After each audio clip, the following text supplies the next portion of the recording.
Okay, good day to all of you, grade 7.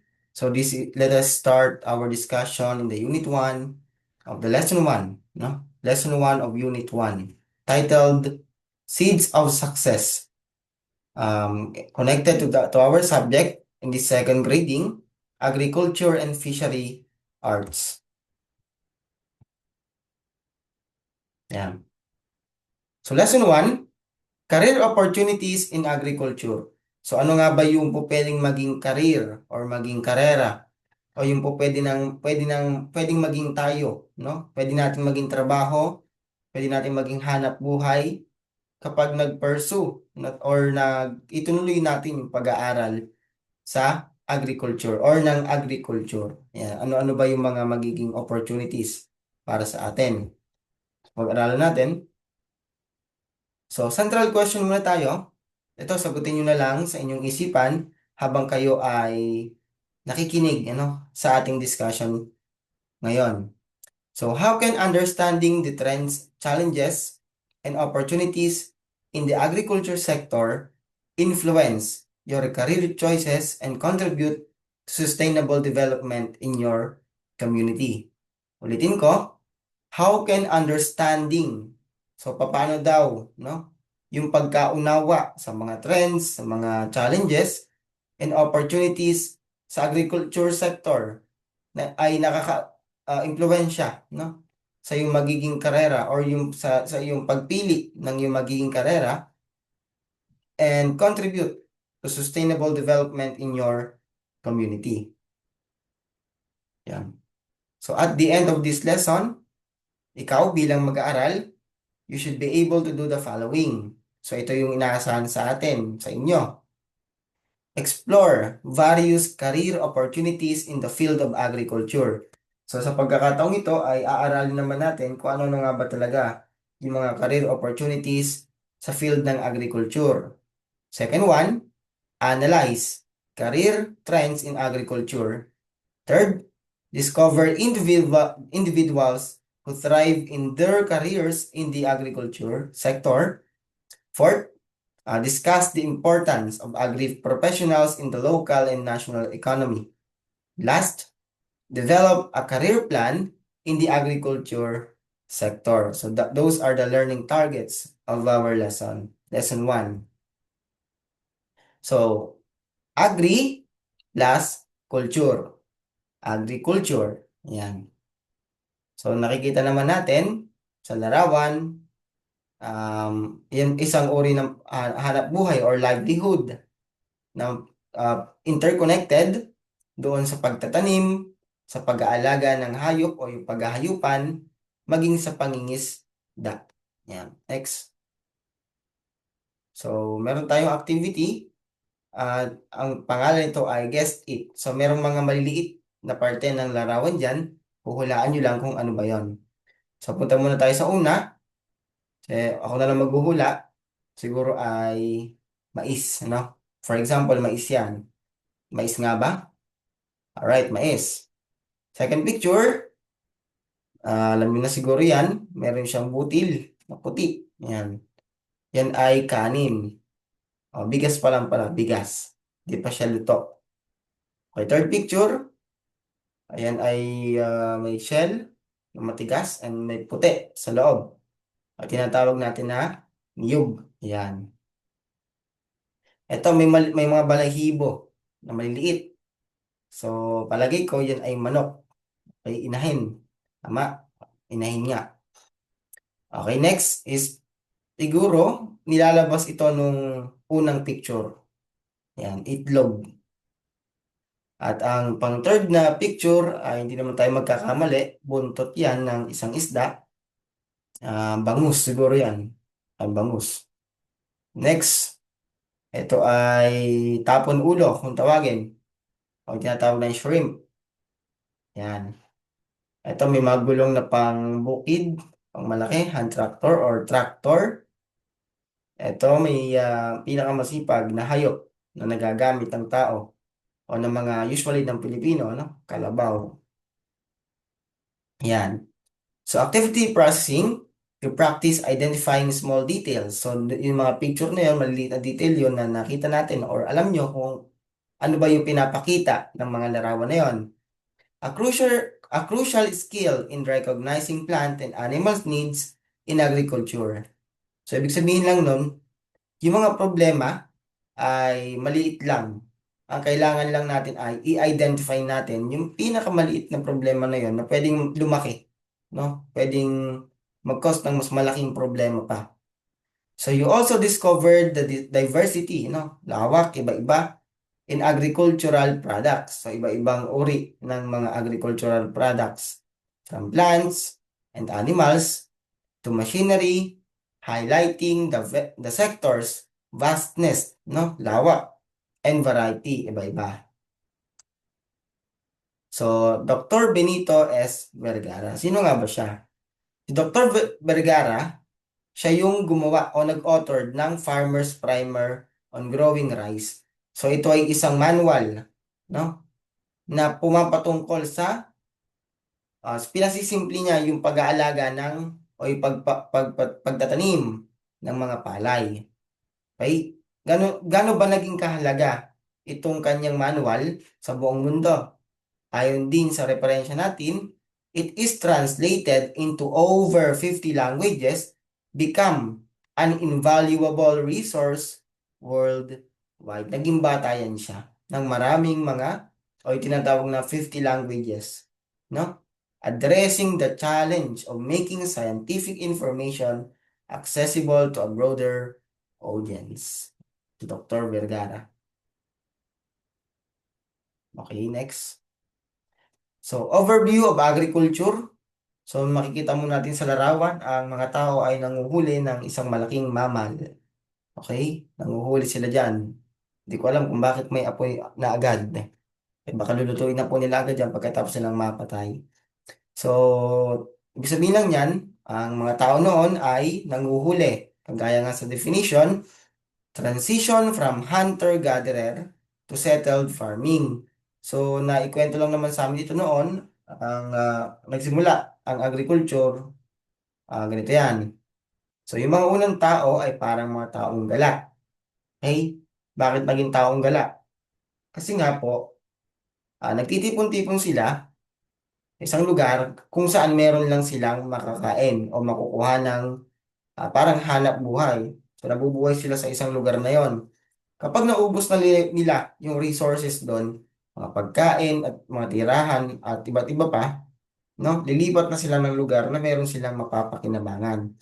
Until one day, yung proseso na yon, lipat, pag naubos, lilipat ulit. Yung proseso na yon ay ay nahinto noong may tao na nakadiscover. Halimbawa, yung kinain nilang prutas, tapos meron yung matigas na hindi naman na kinakain, kagaya ng mga buto, itinatapon na lang. Eventually, napansin nila, merong lumitaw na panibagong halaman doon sa mga pinagtapunan nila ng buto. And then, inobserbahan nila yon hanggang sa lumaki, nagbunga, meron silang mas maraming nakain. Pwede palang mag-alaga o magparami ng halaman na namumunga sa pamamagitan ng isang buto. Okay? Ganon din sa mga hayop, na-discover nila na nanganganak pala. No? Pwede palang manganak at makapagparami ng mga hayop. So, inalagaan nila. So, dumating yung pagkakataon na hindi na nila kailangan umalis pa sa isang lugar para lang magkaroon sila ng pagkain. Kasi nga po, so yung mga halaman, pwede silang magtanim, and yung mga hayop ay pwede silang mag-alaga, magparami. Yun po. So, Philippine agriculture. Yan. So, banana, nakikita natin, coconut, island, manok, tsaka farming. So, traditional career paths. Yan. Traditional. Ibig sabihin ay mga makaluma. Okay? Okay, yung mas usual. Farmer and farm worker. So, dito sa pag-aaral ng agriculture, talagang talaga na kauna-unahan mong maging career ay isang magbubukid, no? Or tumutulong mag-alaga ng bukid. Next, horticulturist and crop production, livestock management and animal husbandry, fisheries and aquaculture. Pakitandaan lang po yung mga terminologies na yan at ipapaliwanag pa naman natin later on. No? Ayan po yung apat na traditional career paths. Ulitin natin. Farmer and farm worker. H. Horticulturist and crop production. L. Livestock management and animal husbandry. Last is fisheries and aquaculture. Ayan. So, ipaliwanag natin. Farmer and farm worker. So, ang role nito, core roles in planting, nagpa-plant, nagtatanim, maintaining, o nagme-maintain na nag-aalaga, and harvesting crops. So, pagka panahon na ng anihan, o isa sila sa mga nag-aani. Next, operating heavy machinery to hand-picking fruits.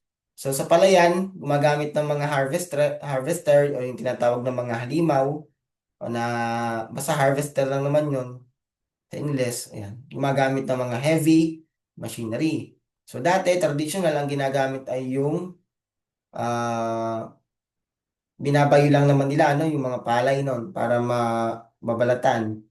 Kasi nagkaroon na ng thresher na tinatawag para mahiwalay naman yung straw, ng palay straw sa mga bunga niya. Next, strong understanding of crop cycle. So, tuwing kailan ba dapat magtanim at mag-ani? Yun lang naman yun. Weather patterns, dahil pa iba-iba ang ating, lalo sa panahon natin ngayon, due to climate change, nagkaroon na ng disturbances sa ating panahon. So, kailangan alam natin yon. And sustainable farming practices. So, kapag hindi natin nasustina yung ating kaalaman sa pagtatanim, maaari na tayo ay malugi. Okay? Bumaba yung ating mapoproduce. Sabihin ng mababa ang mapoproduce, malulugi tayo sa ating puhunan. So, punta naman tayo sa horticulturist and crop production. Basta dito sa horticulturist and crop production, yan, ang magiging role dito, nagko-cultivate ng fruits,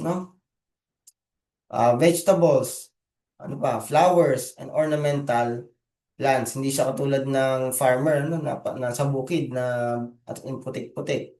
Dito ay hindi ganun naman karumi. So, expertise in planting or plant breeding, soil science, and pest management. Develop new plant varieties that are more resistant to disease and adaptable to changing climates. Ito para kang biotechnician. So, binabago mo or dinadagdagan mo or inaalam mo, nagkakaroon ka ng research na tinatawag sa isang plant or sa soil o so kung ano man ang maisipan. Yon, bioculturist. Next po natin, livestock management and animal husbandry. So sa pangalan pa lang, livestock and animal.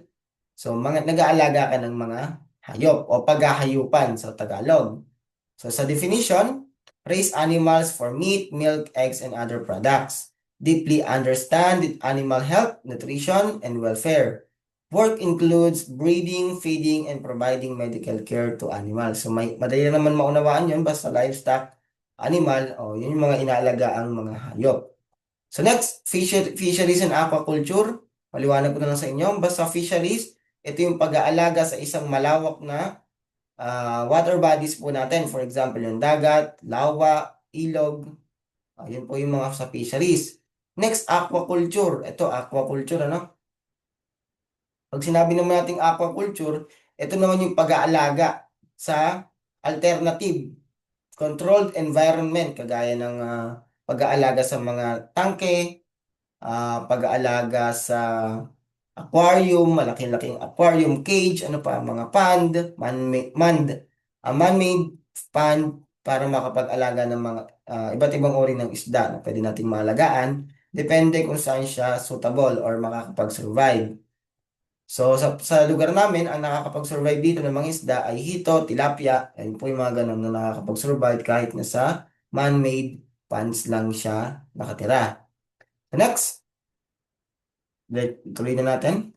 Emerging and specialized careers. So, ano ba yung mas advanced, Mas advanced na mga career dito sa agriculture pag pinag-aralan. So, agricultural technology and precision farming. Next, agribusiness, management, and marketing. Another one, agricultural research and development. Last, sustainable agriculture and organic farming. Pakitandaan na lang po yung mga terminologies para magkaroon tayo ng kaalaman. Dagdag kaalaman lang naman yan. Awareness lang naman sa atin yan. Hindi naman natin kailangan talakayin ng sobra-sobra. Awareness lang po yan. So kung sakali na gusto nyo talagang may gusto kayong maging na related sa agriculture, yun, pwede nyo pamilyan. So sa agricultural technology and precision farming tayo, it uses information technology and a range of items such as GPS guidance, control systems, sensors, robotics, drone, autonomous vehicles, variable rate technology, and software. So, kaya nga agricultural technology, So, advanced technology and precise. Pag sinabi nating precise, eksakto, halos eksakto, Farming. So, isinasaayos lahat ng pwedeng isaayos. Itatama lahat ng pwedeng itatama. So, next, agribusiness management and marketing. So, marketing or managing the supply chain to marketing agricultural products. Next, bridging the gap between farmers and consumers. So, yan. Ganito lang yan eh. So, may mga nag-aalaga ng mga isda sa dagat. Ngayon, marami po yung kanilang pinoproduce. So, yung mga maliliit na mga business owner, bibili sa kanila and isusupply yun sa mga market. So, pwede rin naman mag-retail din doon. Okay po, pwede rin magbenta yung mga dealer.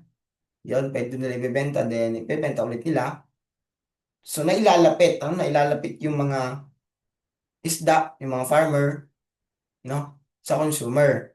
So, hindi na kailangan pa ng farmer na siya mismo ang pumunta sa market para magbenta. Dahil marami namang mga dealer na kumukuha. At iba't iba. Pero depende naman sa tao yun kung siya mismo gusto niyang siya mismo gusto niya magbenta. No? Technique yun. Agricultural research and development. So conducting experiment and research to develop better farming methods, solve problems, improve the efficiency of agricultural production, create new agricultural products. So dito lang naman sa part na to, sa grade 10 ninyo, 11, 12, at pag nag-ano na rin kayo nag-college, talagang pag-aaralan yung research. Bakit? Ano ba research? Ito po yung paghahanap ng solusyon sa isang problema. Or sabihin natin hindi lang isang problema, maraming problema. So, ayan po, next, sustainable agriculture and organic farming. It focuses on farming methods. So, iba't ibang uri ng paraan ng pagpa-farm that do not use synthetic pesticides and fertilizers. So, gumagamit ng organic. Okay, pag kasi sinabi natin synthetic, hindi na siya organic. No? Kabaligtaran lang yon, vice versa lang. Emphasizing crop rotation. Ito, yung tinatawag nating RAS. Emphasizing crop rotation, renewable resources, and soil and water conservation to enhance environmental quality. So, yung sinabi ko na RAS, sa aquaculture yon, Job titles, ito na. In agriculture sector, pakitandaan nyo ito. Kumuha kayo ng kaalaman dito at baka may lumabas dito sa exam or sa quizzes. So, punta muna tayo sa isang side. AAFAHS. So, FAS, parang ganon. Dalawang A, isang F, isang A, isang H, isang S. So, ano ba yung A na una? Agronomist. Agronomist. Next one, agricultural engineer. Letter F, farm manager. Agricultural economist.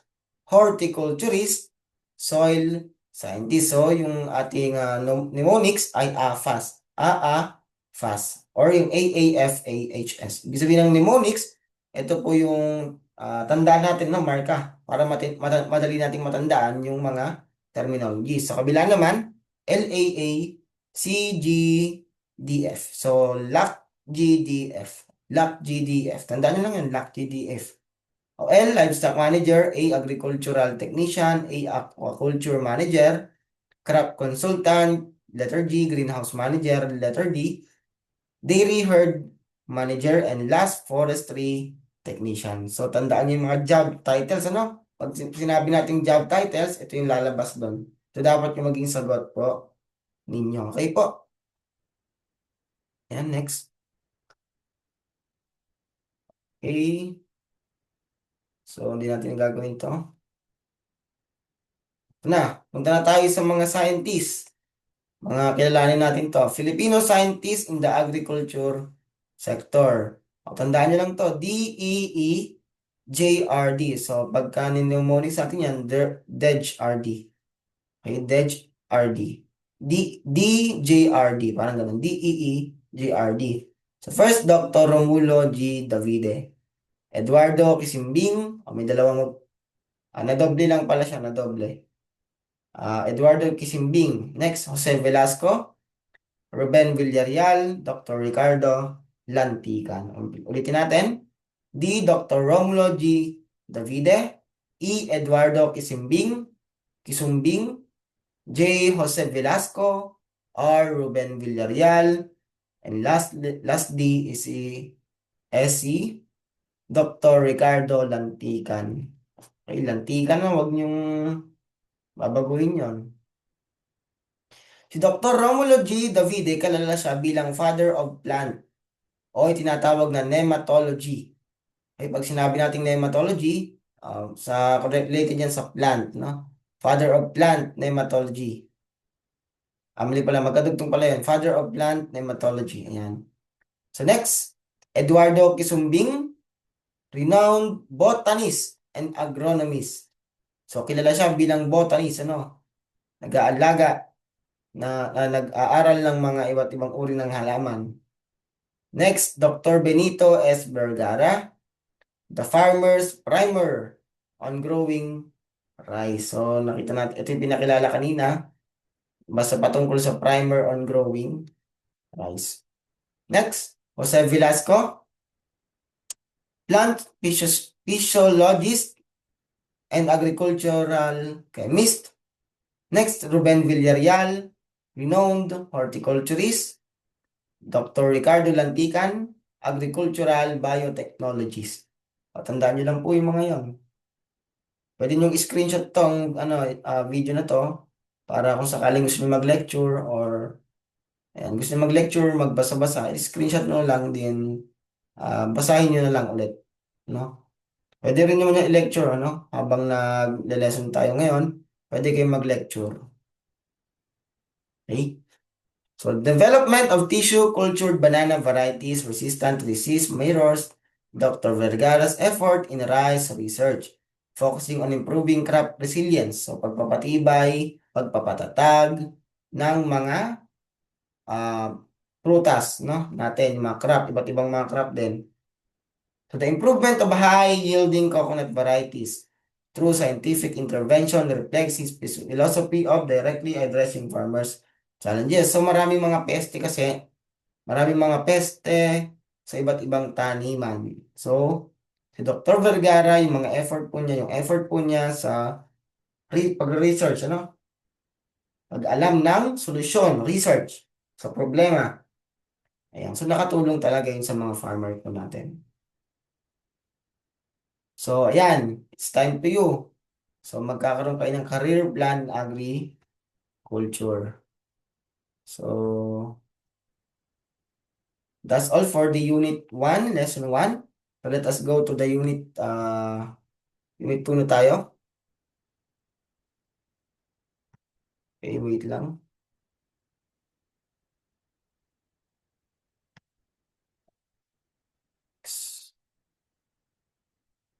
Lesson 2. Lesson 2. Ayan. Lesson 2, ganun pa rin, business opportunities in agriculture. Ayan, business naman tayo. Big business naman tayo. Okay.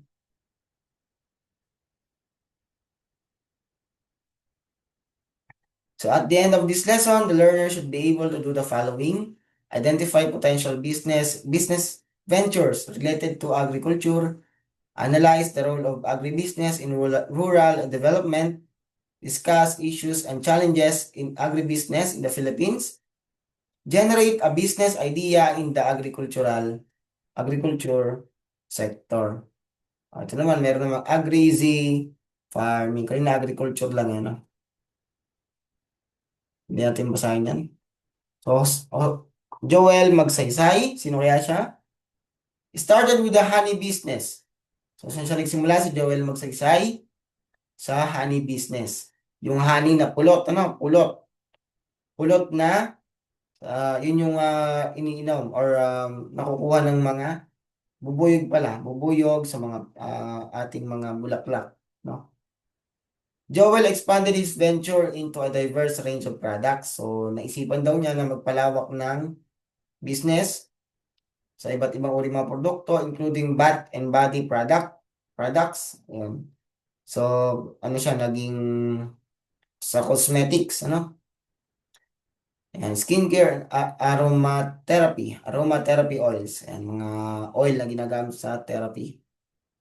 His journey illustrates the potential of agribusiness to evolve and adapt to market demand. So, naging mahalaga siya dahil naging halimbawa siya na pwede palang mag-improve, ano? Pwede palang mag-improve or madagdagan pa, mag-expand yung mga kaalaman sa agribusiness.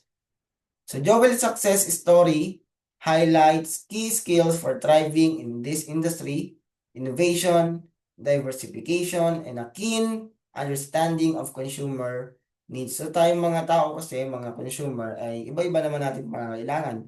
Nagsasawa din naman tayo, for example, kapag lagi na lang tayo nakakain ng isang pagkain, pinagsasawaan din natin yon, karamihan. Hindi naman sinasabing lahat, pero karamihan. Next, Introduction to Agribusiness, a complex network of business. So, complex, mahirap. So, involves various stages in producing, processing, and distributing agricultural goods. Ano yun? From cultivation kasi and livestock to packaging. Ano? Kaya mahirap talaga, complex. Marketing and selling. So, mahalagang matutunan natin yung mga yan kasi nga, related yan sa business. Kapag hindi ka marunong mag-cultivate, no? Hindi ka marunong mag-alaga, so bibili ka. Mamumuhunan ka sa mga bibilin mo. So, kapag ipapractice mo na yun, ipaproseso mo na, magkakaroon ka siyempre ng packaging. Sa simpleng packaging, pwede naman sigurong plastic. Pero gagastos ka pa din. Marketing, so minamarket mo, pina-advertise mo, kapag di ka marunong mag-advertise, hindi mabilis ang paglago ng iyong business. Siyempre, ang pinakamahalaga din dyan, pagbebenta, selling. Kasi dyan babalik yung mga pinuhunan mo sa iyong business. So, economic driver, so ibig sabihin lang nitong economic driver, hindi ito yung nagmamaneho, no? Hindi nagmamaneho na literal, kundi feeding the nation and creating jobs. So, mas maraming inaalagaan ng mga, mas maraming inaalagaan, ano? Ng mga raw resources po natin. For example na nga lang, yung mga buhay, mga livestock, isda. So, kapag in-export yan, tataas yung ating GDP, maraming bibili. Tsaka, halimbawa, yung simple lang na nagtitinda ng ulam eh. Di ba? So, bibili siya ng ingredient. Kahit anong ingredient yon, kung isda siya, isda. Yan, ipaprocess, lulutuin niya yun. So, magkakaroon siya ng hanap buhay. So, halimbawa, kung siya may-ari, pwede niyong pasasawarin naman yung mga tauhan niya. So, global aspect, export regulation, international market trends, and global supply chains. Yan.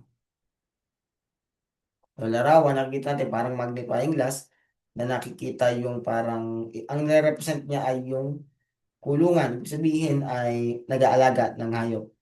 Tapos tinuturo naman ng mga araw kung ano yung hayop na po pwedeng gamitin. Mga hayop na pwedeng katayin, ibenta, alagaan. Pati na rin, nandyan na rin po yung mga machineries na po pwedeng gamitin sa pagkukultivate, sa pag-aalaga ng mga katulad ng mga hayop, mga halaman, at iba't iba pa. So, ayan po. Isang concept map or parang hindi naman siya Venn diagram, ano? Parang concept map lang talaga siya. Sa gitna, business opportunities in agriculture. So, sa mga katabi niyang bilog, agritourism and farm-to-table businesses, agribusiness ventures, ayan, processing, packaging, distribution, tandaan niyo lang yan. agricultural consultancy and advisory services, agricultural supply chains and equipment rental. So, punta muna tayo sa agribusiness ventures. First is agri-crops. No? Kapag agri-crops, pumapasok dito yung fruits and vegetables and thereby products. Pag sinabi nating byproducts, ito na yung naproseso na yung isang raw resources. For example, banana. Yun yung raw, hilaw. Pero kapag yan ay ginawa mong turon, yun yung byproduct. No? So, madali na naman unawain yun. Ano? Next, poultry and livestock production. Pag sinabi natin sa poultry, sa mga manok-manok yan, ano, mga bird. Yan. Next, livestock. Ito yung sa mga swine, mga baboy, mga baka, ang tawag dito. Ruminants, sabihin natin ng ruminants, mga hayop na merong apat na chamber yung kanilang sikmura o yung kanilang stomach. Kagaya nga ng halimbawa ng baka, ng kalabaw, ng kambing, ayan, ng tupa, mga ruminants yon. So next, aquaculture. Pag sinabi natin aquaculture nga, ito yung inaalagaan yung mga, o nagpaparami tayo ng mga isda sa isang controlled environment, kagaya ng mga tank, yan, mga pond, man-made pond, at iba't iba pa. So agritourism and farm-to-table businesses. Farm stays guided tours. Yan. Farming activities like fruit picking, promoting local and fresh produce, supporting local farmers, encouraging healthy diet. So napabalitan naman natin sa TV, sa palabas sa TV, maging sa mga social media platforms, yung pwedeng pumitas ng sa isang garden na yun, pwede kayo pumitas ng bulaklak, pwede kayo pumitas sa iba naman, pwede pumitas ng grape. Sa iba naman, strawberry farm. Ayan, pwede. So, ano pa?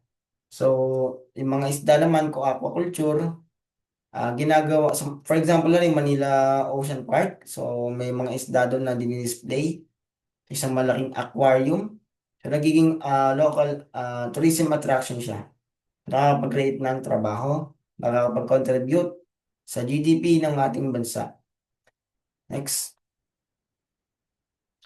So, importance of supply chain. So, efficient product movement. So, ibig sabihin lang ng supply chain, ito yung proseso ng pagsusupply, no? From cultivating, processing, pag sinupply mo na, di babalik lang din naman yun. So, efficient product movement, equipment, rental, aiding small-scale farmers. So, pinaparentahan yung mga, for example, yung halimaw, siyempre, yung harvester, di naman lahat meron. So, may mga nagre-renta. Nagbabayad ng panggasolina, nagbabayad ng labor, no? Enhancing productivity and efficiency through rentals. Siyempre, mas madali kapag ano ba, sa palayan na lang. Mas madali naman siguro, mas mabilis kapag gumamit ka lang ng harvester kaysa sa gumagamit ka ng lilik, mga tauhan na naglililik para lang makuha yung mga rice straw na mayroong bunga. So, agricultural consultancy and advisory services. So, role in modern technology, advanced agriculture. So, services, crop management, sustainable practices, market analysis, helping traditional farmers with new techniques and technologies. And so, Dream Agritech Consultancy, online consultation. So, pwede na online, no? Magko-consult. So, ano ba, maalam ka o may magko-consult sa'yo. Ano ba pwede kong gawin? Ano ba ganito pong gawin ko? So, mag-a-advise ka sa kanya. Next. So, alam naman natin to yung SWOT, ano? SWOT analysis, kapag sinabi strengths, weaknesses, opportunities, and threats. So, pag sinabi natin sa strength, kalakasan ng business mo, weaknesses, yung mga maaring kahinaan, yung opportunities, ano ba mga oportunidad? Okay po, ano ba, mainit, di ba? So, opportunity mo yun na magkaroon ka ng isang business na makakapawi ng init na nararamdaman ng isang tao sa lugar na yon. And threats. Yung ano ba yung mga kalaban, ano ba yung magiging problema. No? Ganun lang naman yung SWOT analysis. Yan.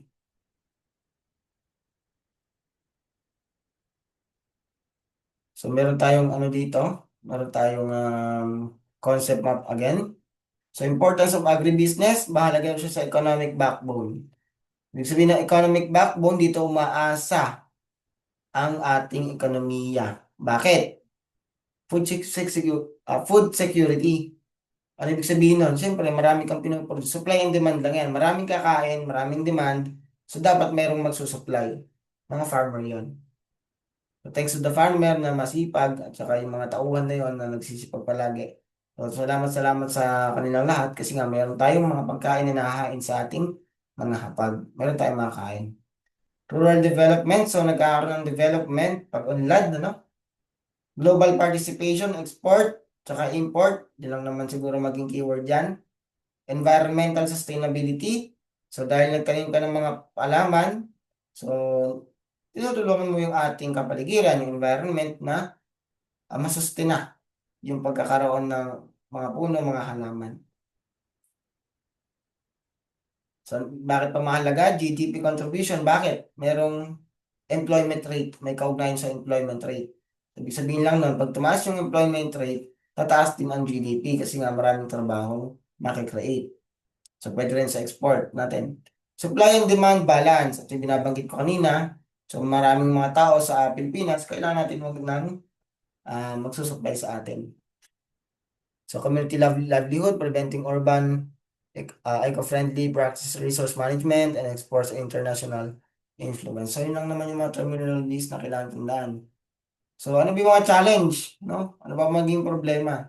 Siyempre, kauna-unahan dyan yung climate change.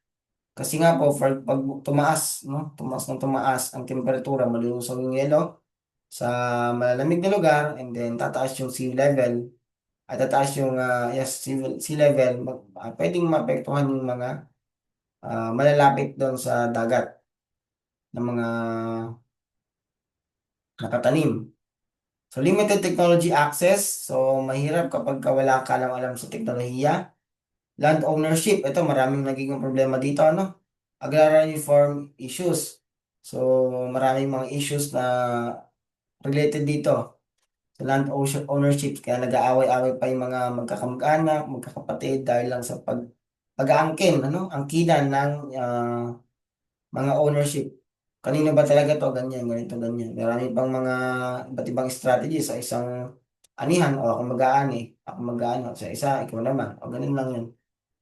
Market access, price fluctuations, aging farmer population, youth engagement, dependency in import, pest, and disease. So, yun po yung mga challenging issues natin sa Pilipinas, sa agriculture. So, yan.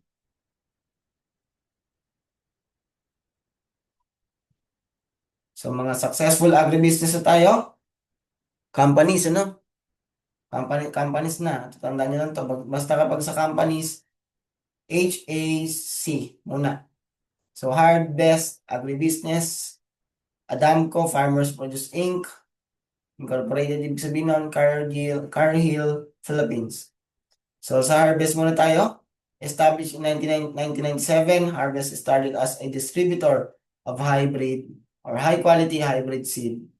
So, Harvest, ang keyword natin dyan, hybrid seeds. Adamco Farmers Produce Incorporated, a 100 Filipino-owned company. Adamco specializes in manufacturing and distributing agricultural equipment. So, mga equipment ang kanilang pinapadala. Cargill, Philippines. With over 50 years of experience, this company is a leading producer of coconut products in the Philippines. So, Cargill, coconut. Yun lang naman. So, yan. An essential tip for agribusiness is diversification. Dapat maalam ka sa iba't ibang uri ng mga pwedeng alagaan. Aspiring entrepreneurs should explore various product lines that can be developed from their primary agricultural produce. This strategy not only broadens the market reach, but also creates additional revenue streams, enhancing the sustainability and resilience of business. Did you know that the coconut tree is often called the tree of life? Bakit daw? Because of its wide range of products, including food, drink, and materials for housing and crops. This versatility makes it a key part of the Philippine agribusiness sector. Sa bandang Baler, Aurora, ay marami kang makikita ang mga puno ng buko ng niyog. So that is our lesson for Unit 1. I hope you learned a lot of things. Sana may natandaan man lang at may makalimutan naman. Mas marami pa rin ang natandaan at natutunan. So maraming maraming salamat sa pakikinig at gawin na ninyo ang inyong mga performance stats na naka-upload lang din. No? So ang ganda lang naman ng ating talakayan. Ano ba? So yung mga may mga quiver, pwede na kayong magsagot sa quiver ng mga quizzes. Samantala yung mga walang quiver ay sagutan ninyo yung nasa Google Form na uploaded din kasama ng video na ito. So hanggang doon lang. Maraming maraming salamat and thank you sa pakikinig. God bless us all.